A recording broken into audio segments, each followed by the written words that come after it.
지금 여러분 오늘 오시다가 보셨지 우리 또 EM까지 같이 예배를 하면서 지금 주차장이 굉장히 지금 혼란스럽습니다.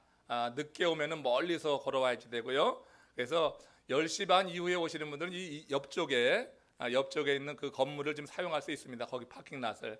그러니까 만약에 파킹할 데가 없다고 그 앞에서 파킹하시는 도와주시는 분들에게 말씀을 들으면은 굳이 여기까지 오지 마시고 그 옆에다가 그냥 파킹하시고 조금 더 걸어오게 되겠죠. 그러니까 늦는데 또 걸어오는 거 가니까 더 늦어. 할 수 없죠.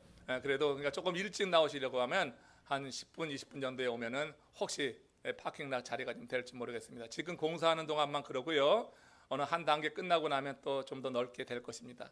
조금 불편할 거예요. 한 달 동안 우리 같이 예배하면서 이런 불편한 것들 저런 것들 다시 들어보고 그 다음에 결정을 할 겁니다. 그러니까 여러분들 이 한 달 동안에 할 수 있는 한 최선을 다해서 그렇게 협력을 해주시면은 참 좋겠다 그런 부탁을 드립니다. 그리고 주차 요원들의 그 주차에 따라서 잘 움직여 주시면은 더 감사하겠습니다.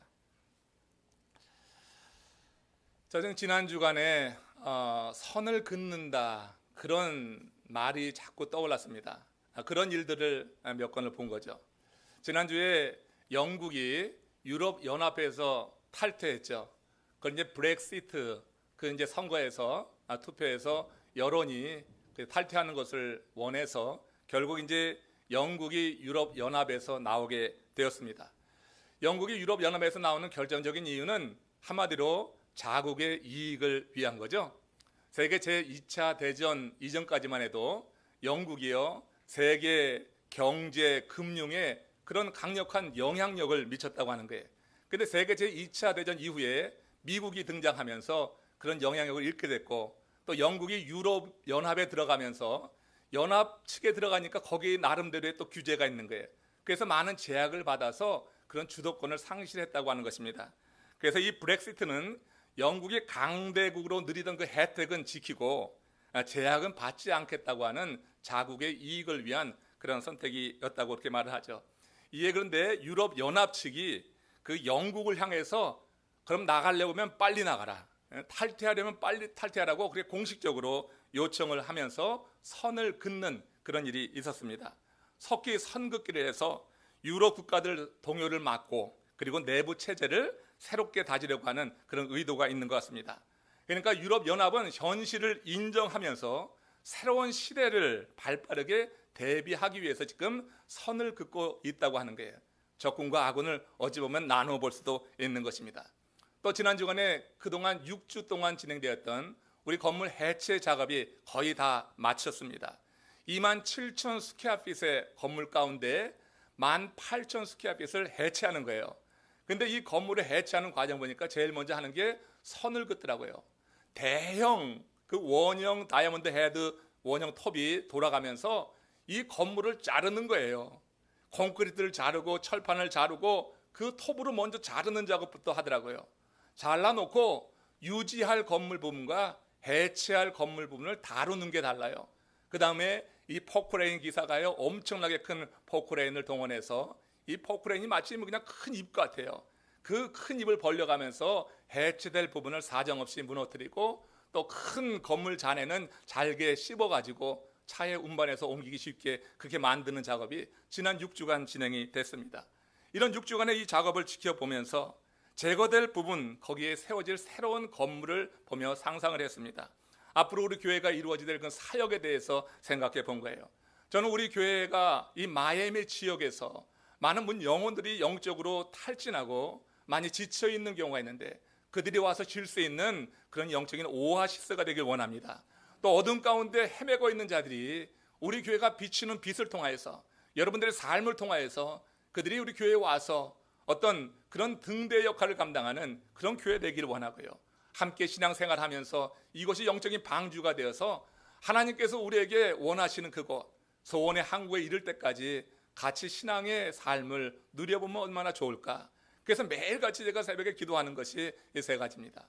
우리 교회가 옛 건물이 헐려지고 이제 새 건물이 세워지게 되는데 이 우리 교회를 통해서 영적인 오아시스요 등대요 방주로서 우리 교회가 쓰임받기를 원합니다. 이런 기도를 하고 있습니다. 이렇게 여러분 우리가 지키는 부분과 또 해체되는 부분을 나누게 될 때 선을 긋는 이 장면 속에서 제가 그런 생각이 좀 들면서 이제 해체된 이 부분 속에 놀랍게 세워질 하나님의 그 은혜와 하나님의 역사를 우리가 기대해 봅니다. 여러분, 세상에는 신자와 불신자들이 섞여서 살아가고 있습니다. 믿음의 공동체에도 알곡과 가라지가 섞여 있다고 했어요. 여러분 가만 보세요.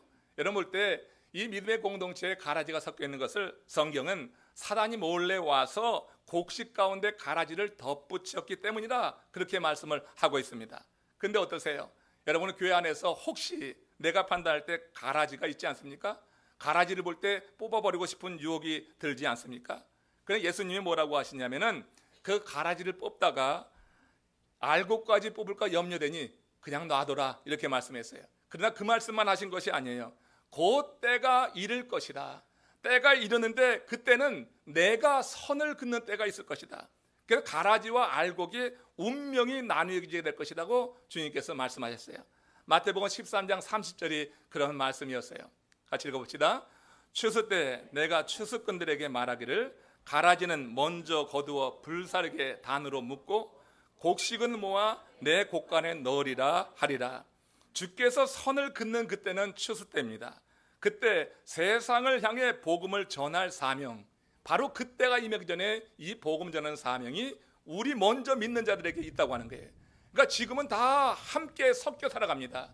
그러나 여러분, 이 섞여 살아가는 것이 영원히 될 것이 아니라 주께서 반드시 선을 긋는 때가 있다고 하는 거예요. 선을 긋고 나니까 옛 건물은 헐어지더라고요. 선을 긋고 나니까 아군과 적군이 나눠지게 되더라고요.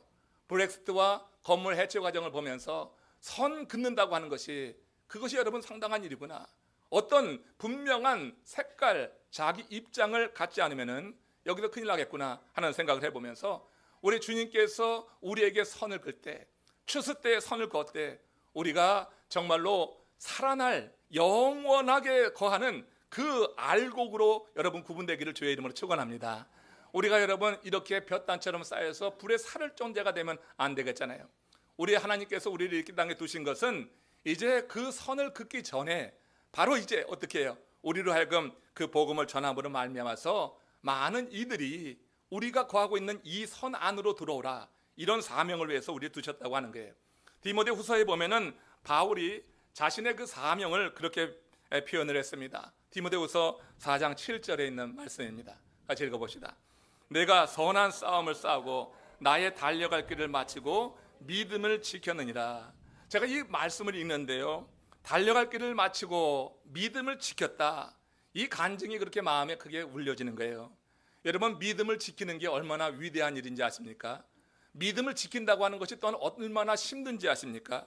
하나님이 맡기신 일을 믿음으로 끝까지 해내면서 최선을 다해 살았다고 하는 그 아름다운 고백이 지금 이 바울의 고백이 되는 거예요. 주어진 사명을 끝까지 감당하는 거 아름답지만 끝까지 믿음을 지켰다고 하는 것은 더 아름다운 일이라고 생각합니다. 주 앞에 설 때 우리가 자랑스럽게 내놓을 수 있는 것은 이 땅에 이룬 어떤 세상적인 업적이 아니라고 누차 말씀드려요. 주님 앞에 우리가 내놓을 수 있는 것은 끝까지 믿음을 지킨 것인 줄로 믿습니다. 우리가 끝까지 믿음을 지켰다고 하는 이 사실, 이것이 하나님께 우리가 내놓을 수 있는 것이고 우리가 여러분 그 알곡 창고에 들어갈 수 있는 그와 같은 중요한 일이라고 하는 거예요. 지난 월요일 저는 큐티 본문 가운데 민수기 32장 1절에서 5절 사이 이와 관련해서 읽어보면서 참 아쉽다, 왜 이 믿음을 끝까지 지키지 못했는가 하는 그런 생각을 하면서 이 두 지파에 대해서 생각해 봤어요. 같이 읽어봅니다. 루벤 자손과 갓 자손은 심히 많은 가축대를 가졌더라. 이들이 야셀 땅과 길르앗 땅을 본즉 그곳은 목축할 만한 장소인지라. 갓 자손과 루벤 자손이 와서 모세와 제사장 엘르아살과 회중 지휘관들에게 말하여 이르되 우리가 만일 당신에게 은혜를 입었으면 이 땅을 당신의 종들에게 그들의 소유로 주시고 우리에게 요단강을 건너지 않게 하소서. 이스라엘 백성들이요 40년 광야 생활 지금 말미에 있는 거예요. 가나안 땅을 눈에 앞에 보고 있습니다. 그 앞에 요단이 가려져 있지만 요단을 넘으면은 가나안 땅인 것입니다. 지난 40년 동안 그들은 가나안 땅을 바라보고 왔어요. 모든 지파들이 그 가나안 땅을 바라봤어요. 근데 여러분 그 지파들 가운데 이 갓과 루벤 지파 자손들이요 가축을 좀 많이 갖고 있었던 것입니다. 가축을 많이 갖고 있었던 그들은 이제 요단강 동편에 바로 이 야셀 땅과 길르앗 땅을 보면서 마음이 변한 거예요. 지난 40년 동안 가나안 땅에 들어갈 것을 소망하면서 그렇게 하나님의 약속을 바라보고 왔는데, 실제로 그들이 가나안 땅에 들어갈 지금 지점에 이르렀을 때 바로 눈앞에 가나안 땅을 보고 있는데, 그들의 눈길을 사로잡은 것은 가나안 땅이 아니었다고 하는 거예요. 가나안이 아니고 야셀 땅과 길르앗 땅, 가나안 넘기 전에 동편에 있는 그 땅이 그렇게 비옥해 보이는 거예요. 근데 그 이유를 뭐라고 했냐면, 그들이 가축을 많이 가졌으므로 그 가축을 목축할 땅을 크게 보게 되면서 하나님의 약속에 대해서는 완전히 망각하고 있는 이런 모습을 보게 되는 거예요. 여러분, 우리가 무엇을 지금 바라보느냐에 따라서 믿음을 지킬 수도 있고 믿음을 버릴 수도 있는 거예요. 40년 동안 그 땅을 바라보면서 왔다고 했지만 끝까지 믿음을 지킨 것은 아니에요. 하나님의 약속을 끝까지 붙잡은 건 아니잖아요. 그들 지금 바로 눈앞에 두고 있는데 지난 40년의 그 일이 다 물거품이 되고 마는 거예요. 그들은 여러분 이렇게 땅을 바라보면서, 야셀 땅과 길르앗 땅을 바라보면서 믿음을 지키지 못했다고 하는 거예요. 이렇게 여러분 우리가 믿음을 지켜나간다고 하는 것이요, 끝까지 지킨다고 하는 것이 이게 여러분 쉬운 일이 아닌 거예요. 그렇기 때문에 우리가 달려갈 길을 다 가고 그것뿐만 아니라 믿음을 지켰다고 하는 것은 위대한 일이라고 생각합니다. 우리가 여러분 주어진 사명은요, 믿음을 지키지 않아도 어느 때 그 사명을 이룰 수는 있어요. 내가 주어진 일로서 감당할 수 있어요. 그렇지만요, 믿음을 지키지 않고 일로서 사명을 감당하면 그건 힘들어서 못하는 것입니다. 우리가 믿음을 갖추고 그리고 일이 아니라 하나님이 내게 맡기신 사명으로 내게 주어진 일을 감당할 때 그것은 기쁨이 될 수 있는 것이지만, 이렇게 믿음을 잃어버리고 나면은 그 다음에는 엉뚱한 선택을 하는 거예요. 그들은 가나안 땅에 들어가길 원치 않았어요. 이 갓과 루벤 지파는 가나안 땅에 들어가기 쉽습니다. 우린 이 땅에 머물겠습니다. 야셀 땅과 길르앗 땅에 머물면서 그들은 갖고 있는 가축이나 키우길 원했다고 하는 거예요. 이게 안타까운지 몰라요. 가축이나 키우길 원하는 거예요. 여러분, 우리가 이 가축이나 키우다가는 인생이 되어야 되겠습니까? 우리가 여러분 영원한 나라를 소망하고 살아가는데 우리가 믿음을 끝까지 지키지 못하면 우리의 관심은 가축이나 키우는 것에 거기에 머물 수가 있다고 하는 거예요. 가축 키워가지고 그것 가지고 우리가 주님 앞에 설 때 그건 내놓을 수 있습니까? 가축 떼를 가지고 들어가서 천국에 들어갈 수가 있습니까? 우리가 여러분 믿음을 지킬 수 있는 이런 은혜가 주 안에서 있기를 주의 이름으로 축원합니다. 우리가 이 믿음을 지키지 못하면 선을 긋는 그 순간에 우리는 어디로 가는 거예요? 볏집단에 쌓여서 불사르는 그런 가라지 같은 그런 꼴이 되고 말 것이라고 하는 거예요. 여러분, 가축 이 땅에 살아가면서 필요한 것입니다. 그러나 하나님이 믿음을 지키는 자에게 주시는 그 가축을 여러분 누리시기를 주의 이름으로 축원합니다.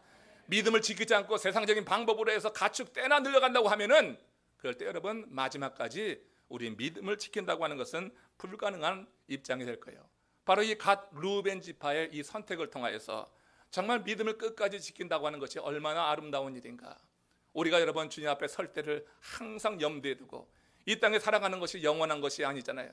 가축이나 덜 보고 가축대나 늘려가는 것이 내 삶의 목적이 아니라 정말로 우리의 삶은 영원한 가나안 땅, 주께서 말씀하신 그 나라를 바라보는 삶이 되시기를 주님의 이름으로 축원합니다. 목회하는 입장에서 믿음을 지키며 끝까지 사명을 감당하는 사람들을 보면 정말 아름다워요. 믿음 지키고 끝까지 사명 감당하는 것 정말 아름다운 일입니다. 바울은 이런 점에서 정말로 아름다운 사람, 가장 아름다운 사람이었다. 나의 달려갈 길을 마치고 믿음을 지켰다고 하는 이 고백 얼마나 위대해요. 저는 이 고백이 주님께서 십자가상에서 마지막으로 남기신 내가 다 이루었다고 하는 그 말씀에 필적할 수 있는 말이다. 예수님도 자기의 주어진 사명을 다 마치신 거예요. 수욕을 당하시면서 고난을 당하시면서 예수님은 모든 일을 자기의 주어진 사명을 마치시면서 내가 다 이루었다 이렇게 선언하시고 운명하셨어요. 우리 바울이 지금 그런 비슷한 말을 하고 있는 거예요. 나의 달려갈 길을 다 달려가고 내가 믿음을 지켰다. 이 한 구절 속에서 바울이 어떤 인생을 살아왔는지, 어떤 삶을 살아왔는지 우리는 볼 수가 있는 것입니다. 그는 자신에게 주어진 사명을 그야말로 최선을 다해서 완수하는 그런 삶, 주님 앞에 내놓을 것이 있는 믿음이 있는 그런 삶. 그래서 지금 떳떳한 거예요. 부끄럽지 않은 거예요. 바울이 이렇게 최선을 다해서 신앙의 경주를 할 수 있었던 비결을 저는 고린도전서 4장에서 찾아봅니다. 두 가지로 찾아보는데, 먼저 4장 3절과 4절에 있는 말씀, 바울은 이와 같이 지금 하나님의 판단을 의식하기에 최선을 다하는 가장 아름다운 삶을 살았다 이렇게 보는 겁니다. 같이 읽어봅니다. 너희에게나 다른 사람에게나 판단받는 것이 내게는 매우 작은 일이라. 나도 나를 판단하지 아니하노니 내가 자책할 아무것도 깨닫지 못하나 이로 말미암아 의롭다 함을 얻지 못하노라. 다만 나를 심판하실 이는 주시니라. 여러분, 바울은 세상 사람들과 달랐다고 하는 거예요. 세상 사람들은요, 사람들의 판단에 그렇게 연연해 합니다. 사람들의 판단에 그렇게 연연하는데 바울은 사람들의 판단에 연연해 하지 않았다고 하는 거예요. 그래서 너희에게나 다른 사람에게나 판단받는 것이 내게는 작은 일이라고 하는 거예요.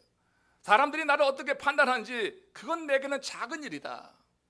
여러분, 사람의 판단을 의식하게 되면 하나님의 판단은 작아지는 거예요. 사람들의 판단을 여러분 그렇게 귀중하게 여기게 되면 하나님의 일은 이루어지기가 어렵다고 하는 거예요. 바울은 지금 그렇게 고백하는 거예요. 내게나 너희에게나 다른 사람에게나 판단받는 것이 나에게는 정말로 작은 일이다. 여러분, 우리가 사람들의 판단에 대해서 얼마나 지금 그렇게 예민한가, 이런 부분을 여러분 한번 생각하면서 이 말씀을 읽으세요. 사람의 판단에 그렇게 예민하면 예민할수록 우리는 믿음을 지켜나가는 것이 참 어려운 것입니다. 달려갈 길을 다 간다고 하는 것은 쉽지 않은 것입니다. 사람의 판단이 아니라 구원받은 이후에 하나님의 사람들은 이제 새로운 목적이 있는데 새로운 삶의 방향을 향해 나가야 되는데 사람들의 판단을 자꾸 의식하고 그 판단이 크게 보이면 보일수록 하나님의 일은 이루어지지 않는다고 하는 거예요. 바울은 지금 그 사람들의 판단을 작은 일로 여겼습니다.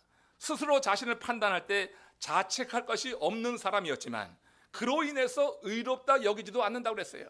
스스로가 나는 의롭다고 말하지 않겠다. 내가 생각할 때 자책할 일이 없지만은 내 스스로 나를 판단해서 내가 의롭다고 말하지 않겠다. 그렇게 자기 자신 스스로도 자신을 판단하지 않겠다고 하는 거예요. 자신을 판단해서 의롭다고 여기는 자기 의에 사로잡혀 있는 사람이 얼마나 많은지 몰라요. 자기 의에 사로잡혀 있는 사람들 참 골치 아픕니다. 여러분, 하나님의 일이 되질 않습니다. 우리가 여러분 세상 사람들의 판단 작게 여길 줄 알아야 되고 자기 스스로의 판단도 여러분 주의해야 되는 거예요. 그래서 바울은 자책할 것이 없는 삶을 살았다고 스스로 생각하지만 자기가 의롭다고 말하지는 않겠다, 판단하지 않는다고 하는 거예요. 오늘 이 자리에 여러분 참석하신 여러분들, 내 정도만 돼도 정말 의로운 삶을 살았어, 나는 의로운 사람이야, 여러분 내려놓으시기를 부탁을 드립니다. 내려놓으세요. 솔직히 내려놓으세요. 내가 의롭지, 이만하면 의롭지 하는 자기 의의를 내려놓으세요. 그럴 때 하나님의 일이 이루어지는 것이고 달려갈 길을 끝까지 달려가고 믿음을 지킬 수 있는 거예요. 지금 바울은 오직 자신을 판단하실 이가 하나님이다, 여호와 하나님이다, 이렇게 고백을 하고 있어요. 그러기에 전지전능하신 하나님의 시선만을 의식하게 된 거예요. 우리가 뭐 사람의 시선을 무시하고 살아가는 것은 잘못됐지만 하나님의 시선을 먼저 생각하는 것은 옳은 거예요. 하나님이 나를 어떻게 생각하시고 어떻게 판단하실까, 이런 부분에 대해서 바울은 늘 인식을 하고 살았다고 하는 거예요. 그래서 여러분 최선을 다하는 그런 삶이 바울의 인생에 있게 되었다고 하는 거예요. 대부분의 사람들이 아쉬운 인생을 살았다고 하는데 그 이유는 이처럼 이 판단에 대한 잘못된 이해를 가지고 최선을 다해 살지 못했다고 하는 것입니다. 하나님이 판단하실 때 의로운 삶을 살아야 되는데 그렇지 못했기에 우리는 자신의 삶에 대해서 아쉬워합니다. 그러므로 여러분 이제부터라도 우리 마지막 순간이 되어서 자신이 살아온 인생을 되돌아볼 때 나의 달려갈 길을 다 마치고 내가 믿음을 지켰노라 하는 이런 정말로 멋진 고백이 여러분들 삶의 목적이 되시기를 주님의 이름으로 축원합니다. 그게 이제 후회 없는 삶이 된단 말이에요. 내가 달려갈 길을 지금 다 마쳤다, 내가 믿음을 지켰다. 여러분이 믿음을 지켰다고 하는 이 소리가 정말로 마음에 크게 울려지는 거예요.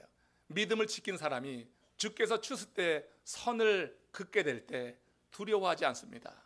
선을 언제 긋든지 염려하지 않습니다. 언제 마지막 종말이 온다 할지라도, 지구의 종말이 오는 것은 개인적인 종말이 온다 할지라도 당장 하나님께서 나를 데려가시면 가는 거예요. 우리가 여러분 이 믿음을 지키며 살 때 그런 부분에 대해서 자유함이 있어요. 그게 하나님의 일이 담대하게 이루어진다고 하는 겁니다. 지난 토요일에도 말씀드렸지만 우리 윤기양 장로님, 여러분 쓸개 하나 떼내는 일로 알았는데 그래서 그냥 농담 삼아 쓸개 없는 사람 됐다, 그런 얘기했는데 실제로는요 폐혈증으로 인해서 아주 위험한 시기를 넘겼던 것입니다. 그 여러분 폐혈증의 치사율이 40%가 넘는다고 하는 거니까 대단한 일이에요. 근데 때에 맞춰서 그렇게 병원을 방문하게 됐고 그 의사가 또 아주 잘 세밀하게 그 부분을 처리함으로 인해서 이제 생명이 연장되고 몸이 좀 회복되는 가운데 있습니다. 다음 주부터는 이제 다시 뵙게 될 텐데 처음에는 1시간이 안 되는 그런 수술이라고 생각했지만 4시간이 넘게 걸렸고 그 이후에 3번이나 수술을 연거푸 받게 되었어요. 사람의 인생 알 수가 없는 거예요. 지금 건강하다고 생각하지만 여러분 시간 놓쳤으면은 사실 여러분 그 운명을 알 수가 없는 겁니다. 그렇기 때문에 우리가 믿음을 지킨다고 하는 것은 장차 지키는 것이 아니라 지금 지켜야 될 줄로 믿습니다. 지금 지켜서 끝까지 지키는 거예요. 여러분 우리가 세상을 바라본 즉 그 야셀 땅과 이렇게 길러 땅을 바라보게 될 때 우리가 여러분 관심하는 것은 하나님의 약속이 아니라 눈에 보이는 땅이란 말이에요. 눈에 보이는 땅 이상에 살면서 갖기 원하는 마음이 있습니다. 그러나 믿음을 지킨다고 하는 것이 더 중요한 거예요. 믿음을 지키면 그 나라와 그 의를 더하게 되면 하나님께서 땅도 더해 주실 줄로 믿습니다. 엉뚱하게 거꾸로 가지 마시고 그 나라와 그 의를 구하면 이 모든 것을 더해 주신다고 했으니까 땅도 주는 건데 사람이 땅만 바라보다가 정말 바라봐야 될 것을 바라보지 못하고 그렇게 운명이 나뉘어지는 이런 일은 겪지 말아야 되겠다 하는 거예요. 이렇게 여러분 우리가 최선을 다하면서 믿음을 지키는 그 삶 속에 이렇게 하나님의 판단을 의식한다고 하는 것, 사람의 판단은 작게 여기고 하나님의 판단에 대해서 중하게 여길 줄 아는 그런 은혜가 임하시기를 주의 이름으로 축원합니다. 정말 하나님의 판단을 중하게 여기십시다. 하나님이 나를 어떻게 생각하신가, 하나님이 지금 나의 이 삶을 어떻게 보실 것인가, 하나님의 판단에 대해서 좀 더 생각을 해보자고 하는 얘기예요. 또 하나는 이 바울이 그 믿음을 지키며 최선을 다할 수 있었던 것이 고린도전서 4장 1절에 있는 말씀 속에 이렇게 저는 해석을 해봅니다. 같이 읽겠습니다. 사람이 마땅히 우리를 그리스도의 일꾼이요 하나님의 비밀을 맡은 자로 여길지어다. 여기서 지금 바울은 이 자기 자신이 누구인가 두 가지로 지금 설정했습니다. 나는 그리스도의 일꾼이다. 그리고 나는 하나님의 비밀을 맡은 자다. 이 두 가지 자기 이해가 바울로 하여금 최선을 다하면서 그렇게 열심히 살도록 그를 이끌었다고 하는 거예요. 사람들은 자신을 누구로 보느냐에 따라서 전혀 다른 삶을 살아가게 되어 있습니다. 사람은 그런 것입니다. 내가 나를 누구로 보느냐에 따라서 가장 먼저 나타나는 변화는 생각의 변화라고 하는 거예요. 내가 나를 어떻게 설정하느냐에 따라서 내 생각이 그렇게 변해가는 거예요. 사람은 생각의 변화에 따라서 말과 행동이 변화되게 되어 있어요. 그렇기 때문에 생각이 변화된다고 하는 것은 그 사람의 운명이 바뀌어진다고 하는 것과 같은 거예요. 우리의 삶이라고 하는 것은 결국 말과 행동으로 구성된 거예요. 말과 행동으로 구성된 이 말과 행동이 우리의 생각의 변화를 통해서 이루어진다고 하는 거예요. 이 생각의 변화는 나 자신을 뭐로 보느냐, 나 자신을 어떻게 이해하느냐 여기에 달려있는 거예요. 나를 어떻게 이해하느냐에 따라서 내가 사용하는 말과 행동이 달라져요. 바울은 한때 자신을 가말리알 문화의 한 사람으로 그렇게 생각했어요. 가말리알 문화의 한 사람이다. 그건 최고의 랍비의 제자라고 하는 거예요. 그러니까 요즘으로 말하면 세계 최고 대학의 그런 졸업생이다, 뭐 이렇게 말할 수가 있을 것입니다. 바울은 한때 그렇게 가말리알 문화의 한 사람으로 여겨서 그걸 그렇게 자랑스럽게 여겼어요. 그걸 드러냈어요. 자기를 말할 때는 나는 가말리알 문화의 한 사람이다. 또 바울은요, 나는 바리새인파 중에 바리새인이다, 그런 말을 했어요. 바리새인 중에 바리새인이라고 하는 것은 어떤 거냐면 나는 율법을 지키는 자라고 하는 얘기예요. 가말리알 문화의 한 사람이라고 하는 것은 나는 율법 학자라고 하는 것이고, 율법에 대해서 나만큼 아는 사람이 있으면 나와봐 이렇게 자랑하는 것이고, 내가 바리새인 중에 바리새인이라고 하는 것은 그 율법대로 살아가는 사람 있으면 나와봐, 바리새인들은 최고로 율법을 지키며 살아갔던 사람이라고 하는 거예요. 이런 이해는 바울로 하여금 스스로 율법에 정통할 뿐만 아니라 율법대로 사는 자라고 하는 자부심을 자기에게 심어주었어요. 자기가 이렇게 가말리알 문화의 한 사람이요 바리새인이라고 생각할 때 그의 생각은 그렇게 생각이 되니까 말도 그렇게 나오는 거고 행동도 그렇게 나와서 그는 그 율법을 가지고 자기가 지키기 때문에 지키지 않는 자들 보면 어떻게 해요? 정죄하고 비난하고 판단하고 하는 것이 이게 바울이 행하던 일이었어요. 그렇기 때문에 예수 믿는 크리스천을 핍박하고 잡아두기 위해서 다메섹까지 그렇게 찾아갔던 거예요. 그 열정 있는 사람이었어요. 자기의 생각이 그렇기 때문에 율법에 어긋나다고 여기면은 그렇게 율법대로 하기 위해서 그렇게 선수 찾아 나서는 열심을 보였다고 하는 거예요. 우리 여러분 자기 이해가 우리의 생각에 영향을 주는 거고, 생각에 영향을 준다고 하면 결국 우리의 삶이 그렇게 여러분 영향을 받게 되는 거예요. 말과 행동은 결국 우리의 운명을 결정짓게 된다고 하는 거예요. 그러나 이 바울이 부활하신 주님을 만난 이후에 그는 변화되는 것입니다. 그는 이제는 바리새인 중에 바리새인, 가말리알 문화 중에 한 사람이라 말하지 않고 나는 지금 그리스도의 일꾼이라고 말하는 거예요. 나는 그리스도의 일꾼이다. 그리스도의 일꾼이라고 하는 것이 얼마나 그의 삶의 변화를 일으켰는지 모릅니다. 그는 이전에 자랑 삼았던 가말리알 문화, 율법 학자라고 하는 것, 또 바리새인 중에 바리새인, 율법을 지켰다고 하는 것 다 배설물로 여겼다고 하는 게, 그렇게 자랑스럽게 여기면서 사람들 만날 때마다 그걸 드러내고 자기 이력서에는 꼬박꼬박 썼던 그런 내용들을 나는 이제 배설물로 여기겠다, 그리스도의 종이라고 자기 스스로를 그렇게 정의하고 이해하게 됐을 때 그의 삶의 방식과 가치관이 자연히 바뀌게 되는 거예요. 말하는 게 틀리는 거고 행동하게 달라진 것이에요. 이렇게 그의 삶의 가치관과 방식 바뀌어진 것을 자랑스럽게 여기는 그런 사람이 되었다고 하는 거예요. 핍박을 받고 어려움을 겪고 많은 고난도 겪었지만 그는 자기 자신 스스로 그리스도의 일꾼 되었다고 하는 이 사실에 대해서 자부심을 가지면서 그에 걸맞는 삶을 살았다고 하는 겁니다. 일꾼이라고 하는 것은 페파레스라고 하는 원어를 쓰는데 그 뜻은 배 밑창에서 노를 젓는 자라고 하는 뜻입니다. 그런 노예를 말합니다. 배 밑에서 이 노를 젓는 노예는요, 북소리에 맞춰서 줄지어 앉지 않습니까? 노만 젓는 노예입니다.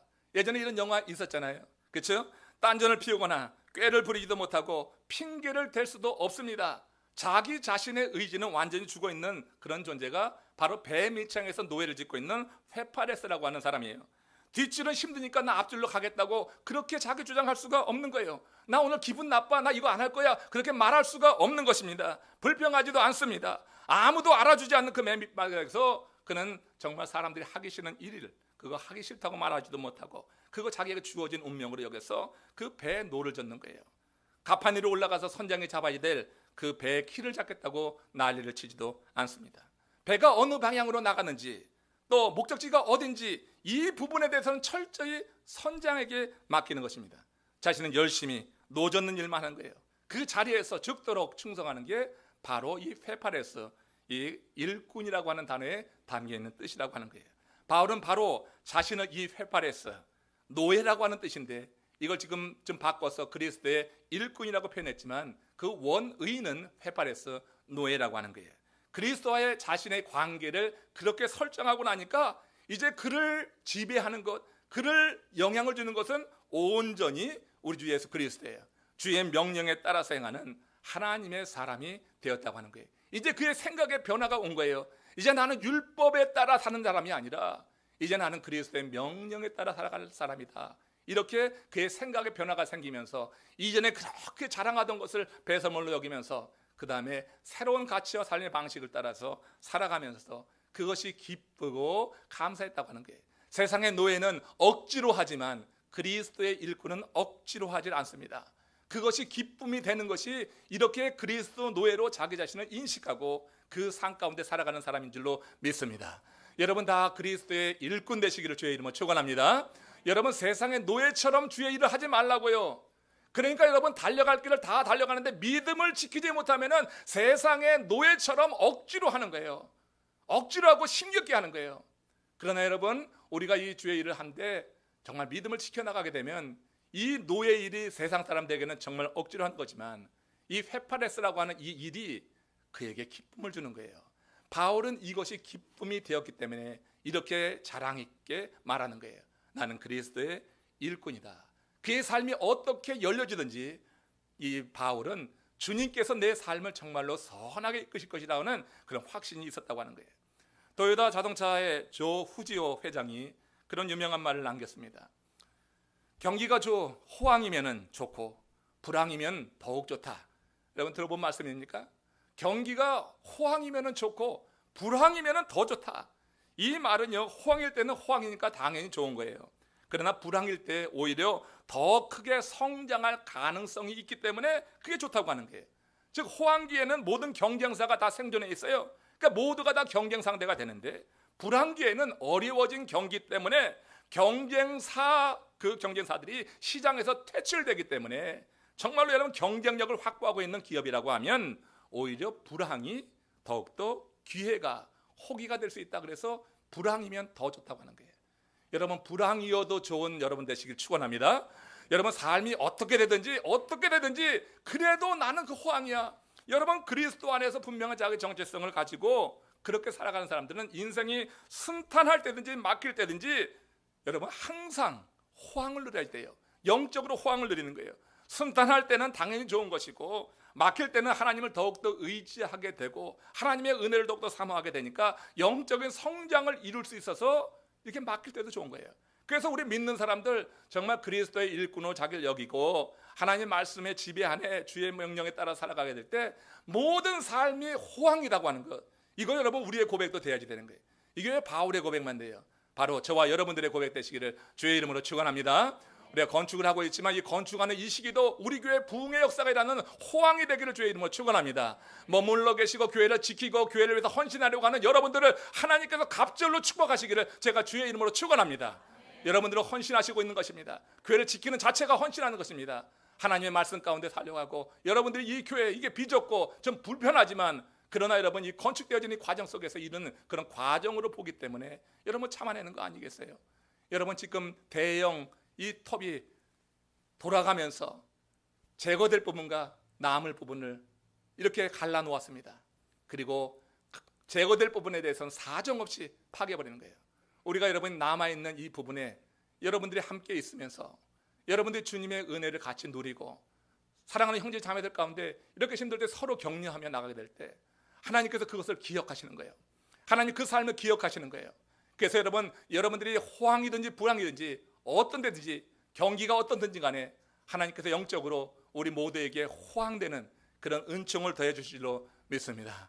저는 이런 기대를 가지고 기도해요. 여러분들 위해서 매일 아침에 기도할 때 정말 이 모든 과정 속에서 하나님께서 우리 성도들의 가정에 복을 주셔야 되지 않겠습니까?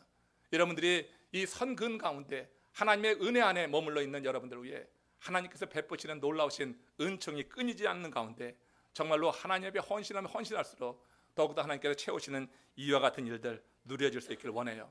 바울은요 또 이게 그리스도의 일꾼이라고 하는 것과 더불어서 하나님의 비밀을 맡은 자라 그렇게 자기 인식을 하고 있어요. 하나님의 비밀을 맡았다고 하는 것, 이게 뭡니까? 여러분 하나님의 비밀이 뭡니까 도대체? 하나님의 비밀이 뭔 것 같아요? 하나님의 비밀을 맡았다고 하는 자기 인식이 바울로 하여금 그렇게 열심히 살게 했는데 이걸 골로새서 2장 2절에서는 하나님의 비밀을 그리스도라고 말합니다. 바울은 하나님께서 만세전부터 우리 인간으로서는 알 수 없는 비밀을 간직해 두셨다고 하는 거예요. 그것은 천사도 알지 못하고 구약의 선지자들도 알지 못하고 선민 이스라엘도 알 수 없었던 것인데 지금 여러분 그것을 하나님께서 계시해 주셔서 지금 신약을 살아가는 시대에 그것이 계시됐다는 거예요. 그게 예수 그리스도라고 하는 겁니다. 여러분 그러니까 예수 그리스도는 하나님이 만세전에 감추어 두셨던 그 비밀을 여는 키라고 하는 거예요. 우리는 예수 그리스도를 믿습니다. 그러므로 하나님의 비밀을 알게 된 하나님의 사람인 줄로 믿습니다. 하나님이 우리에게 맡겨주신 거예요. 그 비밀을 이제 우리에게 맡겨주신 거예요. 이 비밀을 맡은 우리들이 할 일은 바로 그 비밀을 가지고 나가서 전하는 그런 삶이 되어야지 된다고 하는 것입니다. 여러분 이 삶을 위해서 맡은 자들에게 구할 것이 충성이라고 그랬어요. 이 충성은요 피스티스라고 하는 단어를 사용하는데 이게 여러분 약자가 강자에게 보이는 그런 비굴함이 아닙니다. 피스티스라고 하는 것은 성도가 구원의 감격을 가지고 자원해서 드리는 충성이에요. 그러니까 우리가 사역을 하면서 자원해서 드릴 때는 기쁨이 있는 거예요. 이게 여러분 심 있는 자에게 눌려서 무슨 충성을 하면요 심 있는 자가 사라지면 일 안 해요. 눈치만 보고 있어요. 근데 여러분 이 성도가 구원의 기쁨을 가지고 자원해서 드리는 이 충성에는요 누가 있든 없든 상관없어요. 왜냐하면 그 사역을 하면서 내게 기쁨이 되기 때문에, 이 사역이 내게 기쁨을 주기 때문에, 그래서 사람이 보는 건 상관없어요. 눈에 보이지 하나님께서 우리 이 사역을 함께 보신다 하는 생각 속에서 피스티스, 맡은 자에게 구할 것은 충성이라고 했는데 그 충성을 다하는 자는 그런 기쁨을 가지고 충성하는 거예요. 변함이 없는 거예요. 기분에 따라 바뀌지 않습니다. 상황에 따라 바뀌지 않습니다. 하나님이 주시는 피스티스, 맡은 자에게 구할 것은 충성이니라. 우리는 하나님의 비밀을 맡은 자예요. 하나님의 비밀이 뭐라고요? 예수 그리스도 통하여서 이 세상에 하나님께서 이제 예정하시기를 이제 그 아담의 죄로 인하여서 멸망받을 이 세상에 하나님께서 구원을 이루실 것이다. 인류 구원에 관한 복음, 이것이 바로 비밀이에요. 하나님께서 그 비밀을 우리에게 맡기셨고 우리는 그 비밀을 통하여서 새로운 가치관이 형성됐어요. 내 자신의 자아가 바뀌었어요. 나는 그리스도의 일꾼이요 하나님의 비밀을 맡은 자다. 그래서 내 생각과 변화에 통하여서 내 말과 행동의 변화가 나타나면서 하나님의 비밀 맡은 자로서 충성스럽게 신실하게 그것을 세상에 드러내면서 감당하게 된다고 하는 거예요. 여러분 세상 비밀은 누설하면 큰일 납니다. 그죠? 여러분 가끔 성도들 사이에 이거 집사님 얘기하는 얘기야 하는데 돌아서면 벌써 다 번져 있어요. 그죠? 그런 얘기 많죠? 이거 집사님 얘기하는 얘기야, 우리 둘만의 얘기야, 절대 비밀이야 하는데 여러분 벌써 다 번지는 경우가 있어요. 그러면 비밀이 누설되면 그 사람 다시는 보고 싶지 않은 거 아니겠어요? 여러분, 세상 비밀은 누설하면 큰일 납니다. 그러나 하나님의 비밀을 맡은 자는 누설하지 않으면 큰일 나는 거예요. 하나님께서 우리를 믿고 맡기신 거예요. 하나님의 비밀을. 이제 너희들은 이 비밀을 널리 알리라고 하는 거예요. 누설하라고 하는 거예요. 근데 여러분, 하나님의 비밀을 누설하려고 하면은 두려워요. 여러분, 그 당시에, 바울 당시에 하나님의 비밀을 누설한다고 하는 것은 자기 생명을 거는 것이었어요. 그러니까 쉽지 않은 거예요. 세상 비밀을 이제 자꾸 누설하고 싶어. 입이 간질간질하는 거야. 나 혼자만 알고 있지 않고 더 많은 사람에게 알려가지고 그냥 이렇게 알리고 싶은 그런 유혹이 있어요. 근데 하나님의 비밀은 그게 안 되는 거예요. 두려운 거예요. 그래서 하나님께서 우리에게 비밀을 맡기셨을 때는 비밀을 누설하지 않으면 큰일 나는 거예요. 세상 비밀을 누설하게 되면은 사람을 죽일 수도 있어요. 그러나 하나님의 비밀을 누설하면 사람을 살리는 거예요. 여러분, 사람을 살리는 일에 충성을 다하시기를 축원합니다. 바울이 달려갈 길을 다 갔다고 하는 것은 바로 그 세상 비밀 아닌 하나님이 맡기신 그 비밀을 다 알리면서 살았다고 하는 거예요. 그 비밀을 알리는 삶을 위해서 바울은 어떻게 했어요? 믿음을 끝까지 변함없이 지켰다고 하는 이 고백을 하고 있는 것입니다. 여러분, 최선을 다해 살아가는 사람들, 달려갈 길을 다 끝까지 달려가는 사람들 보면 너무너무 아름답습니다. 바울이 그런 사람이었어요. 근데 바울이 그렇게 달려갈 길을 다 달려가는 아름다운 삶을 살 수 있었던 것은 그가 스스로 하나님의 판단을 가장 크게 여겼고, 사람의 판단은 작게 여기고 하나님이 나를 어떻게 판단할까, 이 부분에 대해서 깊게 생각했고, 자기 자신의 정체성, 나는 그리스도의 일꾼이요 하나님의 비밀을 맡은 자라고 하는 자기 인식이 그의 삶에 이렇게 변화를 일으키는 거예요. 생각의 변화를 일으키면서 이처럼 그의 말과 행동의 변화를 일으켜서 달려갈 길을 끝까지 다 달려가고 믿음을 지켰다고 하는 이 위대한 선언을 하게 된 줄로 믿습니다. 오늘 우리 믿음의 공동체, 우리 저 뒤에 우리 아이들이 이제 와 서 있네요. 졸업하는 아이들이 와 서 있는데, 우리 아이들과 함께 더불어서 이제 여러분, 이게 눈에 보이는 성전이 여기 세워지고 있지만 또 함께 우리 마음에, 내 심령에 보이지 않는 성전 세워나가기를 원합니다. 우리 아이들과 더불어서 정말 믿음의 공동체를 위해서 우리가 최선을 다해서 달려갈 길을 다 달려가자. 내가 믿음을 끝까지 지켰노라. 마지막 순간에 포기했던 그 루벤 지파, 갓 지파 같이 되지 말고 우리가 바라볼 것이 무엇인지 분명히 알아서 열심히 달려가서 하나님께 영광을 돌리고 하나님이 이 땅에 살아가는 우리들에게 순간순간 베푸시는 은혜를 경험하는 하나님의 사람들 되시기를 주님의 이름으로 축원합니다.